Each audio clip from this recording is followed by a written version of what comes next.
Have you ever wondered just how close San Martin gets to Rolex watches when it comes to finishing? If you have, well, you're going to want to stick around because in today's video, I'm going to be showing you this Rolex GMT Master II alongside the equivalent homage by San Martin, and I'm going to be showing you both of these watches in incredible detail, and then we will know how close do San Martin get to Rolexes when it comes to finishing. Right, I'm going to kick things off with the Lume because, well, I've already produced a Lume degradation comparison video which I've posted on my second channel, link in the video description, but I do just want to show you some still shots from that video to, show you a comparison between the San Martin and the Lume on the Rolex, and I do think San Martin has the more impressive initial Lume burst. I'm not looking at the bezel at all, I'm just looking at the applied indices and the hands. I do think the Lume on the San Martin is a touch brighter. That is BGW9. Rolex, of course, has Chromalight, a special blend of luminescent materials, and, well, after a period of degradation, I called it a draw in that video. Some people were saying San Martin took the win, but I think it's too close to call, so I'm going to call it a draw. But what does irritate me about Rolex Lume is what they claim on their website. They claim the Lume on this watch is a brilliant white during the day. Well, I took some photos of both watches side by side outside, and I can tell you without doubt the Lume on the Rolex during the day is not a brilliant white. It's more of a lavender colour. Although the San Martin doesn't have brilliant white Lume either, it's definitely more white than the Rolex. I don't know how Rolex gets away with this. How can anyone say that is a brilliant white? That is shocking. But to be honest, I'm not surprised because their Instagram account is just full of computer-generated images, I suspect because the real watches just don't hold up to their standards in real life. And yeah, they don't really want you to see macro shots of their watches. And I'm about to prove that with the bezel inserts because I've taken some close-ups of the transitions between the two colours on the San Martin and the Rolex, and undoubtedly the San Martin has that more crisp transition from black to blue.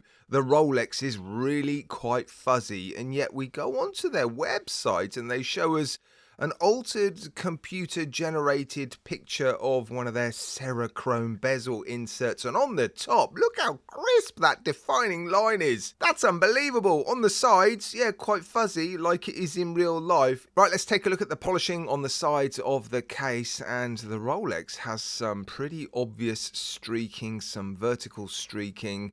The San Martin polishing is it is better, isn't it? It just is. And again, I'm not surprised because San Martin cases are polished with lapping machines that have tin plates on them. That's also known as Zaratsu polishing. Now, I'm not saying their cases are finished to the same standards as Grand Seiko watches because, well, the Grand Seiko artisans have been doing Zaratsu polishing for years, and I'm sure San Martin are relatively new to it, but boy, oh boy, do San Martin finish their cases seriously well, and I think this is just evidence of that, isn't it? And I'm really quite disappointed with the finishing on the Rolex. That is yeah, really quite a surprise. Here's a close-up of some applied indexes, and yeah, in my honest opinion, well, I just prefer the finish on the San Martin. The corners are more crisp, the flat surfaces are flatter, the Lume appears to be flatter. The Lume seems to marry up to the inside of the applied index more evenly. It just looks more crisp, it just looks better quality. Yes, the Rolex has white gold applied indexes. Who cares? Honestly, I think they need to be better than this. Let's not forget the San Martin, £300. The Rolex retails for $9,350, but you're going to pay 12 to 13 grand for this watch. Oh, and this applied index on the Rolex has some damage on it. Look, yeah, an imperfection there, which somehow managed to get through their quality control checks. Right, here's the polishing on the polished links on their bracelets. Of course, the Rolex watch has been worn for a couple of years, so it's going to look more worn, and it does. But what I'm focusing on here is the edge of that bright reflection. This is a shot I've taken many times to show either good or bad polishing, and what we're looking at here is the crispness of that line, the smoothness of it. And again, it looks better on the San Martin. Now I'm going to show you the gaps between the bezel inserts and the crystals, and there is quite a big sort of gap on the Rolex, isn't there? It just looks a bit more untidy. I am ignoring the dust and debris that is on the Rolex because, again, this watch has been worn for a couple of years, so of course it's going to look dirtier.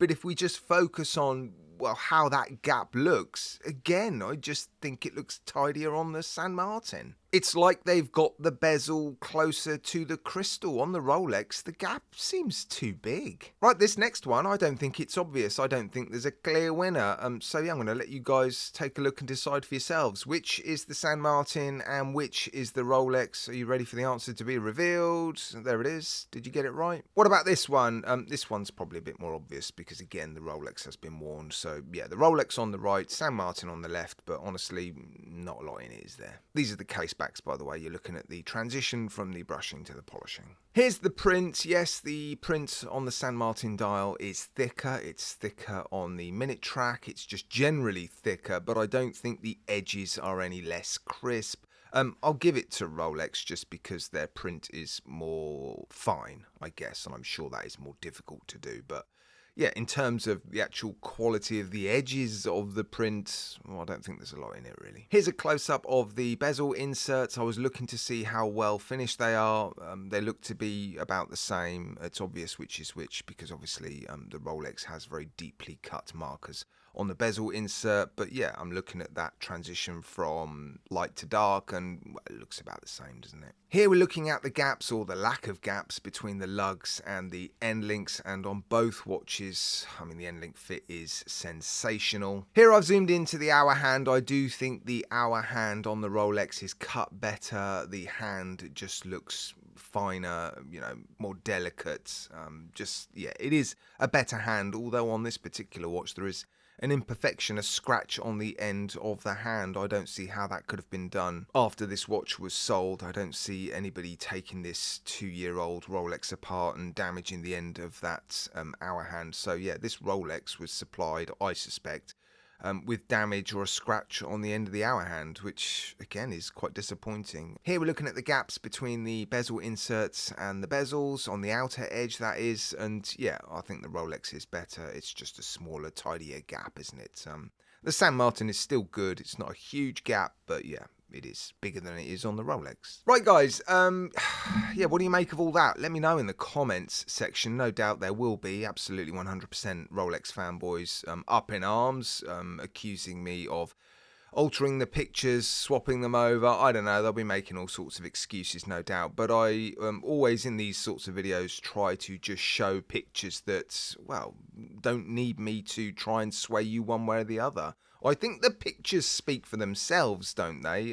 Yeah, I'm not trying to influence you either way, to be honest. I'm just showing you close-up pictures of the finishing on both of these watches, and I do think the results are fairly clear to see now. Of course, I could continue and take more pictures, and if I did take pictures of things like the movement and all sorts of stuff, no doubt the Rolex would eventually come out on top, but it shouldn't be this close. I don't think this £300 San Martin should be getting anywhere close to the Rolex. It has blown my mind that they are even close, let alone beating them in a number of key areas like Lume and the bezel insert. I mean, that is shocking. Polishing as well. Please, really? Come on, Rolex. This is unbelievable. Honestly, the more I look at Rolex watches, the more I just hate the brand. I love their watches, though. It's a real shame because I love their designs. Their designs are iconic. I love the Submariner. I love this GMT Master II. I love their watches. I'd love to own their watches, but yeah, I just wish they were better made, to be honest. And I wish Rolex would just be more honest about their quality, and I just wish other people would open their eyes. I'll tell you what, here you go. If you think you've got a Rolex watch, a fairly new one, that can hold up to the standards set by San Martin, lend it to me. I will get hold of a Chinese homage watch and I'll film another comparison video. And yeah, if Rolex is finished better, then provide a watch that demonstrates that. If no one provides that watch, then I, along with everybody else watching this video, is going to assume it doesn't exist, and actually Rolexes are not made very well. Right, guys, I'm going to leave it there. Thanks for watching.